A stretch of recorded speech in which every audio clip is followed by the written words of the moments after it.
Fact ప్రపంచంలోనే అత్యంత ధనవంతులకు ఎప్పటి నుంచో తెలిసిన ఒక రహస్యం ఉంది. సంపద దార్శనికతో నిర్మించబడుతుంది. శాశ్వతంగా నిలిచిపోయేదాన్ని ఎంచుకోవడం ద్వారా ఈరోజు మీరు బంగారం కన్నా స్టాక్ కన్నా పెద్దగా ఆలోచించాలని నేను కోరుకుంటున్నాను. పరకత్త శక్తి గురించి ఆలోచించండి. ఇక్కడే నేను ఒక ఎర్ర చందనం అడవి మధ్యలో నిలబడి ఉన్నాను. ఇది కేవలం కలప కాదు, ఇది సంప్రదాయం, ఇది వారసత్వం. అవును, ఈరోజు మీరు దీన్ని నాటితే అది మీ కవ్యత్వ సంపాద. ఈ మొక్కను చూడండి. ఇది చిన్నదిగా అనిపించవచ్చు, కానీ కొన్ని సంవత్సరాల్లో ఇది పొడవుగా పెరుగుతుంది. మార్కెట్ పతనాలతో సంబంధం లేకుండా, ద్రవ్యోల్బణం వల్ల ప్రభావితం కాకుండా. ఎర్రచందనాన్ని రక్తచందనం అని పిలవడానికి ఒక కారణం ఉంది.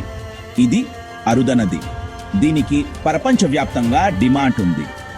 మరి తెలుగు నేలలో ఇది వృద్ధి చెందుతుంది. పారించుకోండి. ముగ్గురు స్నేహితులు, యువకులు, ఆశావహులు.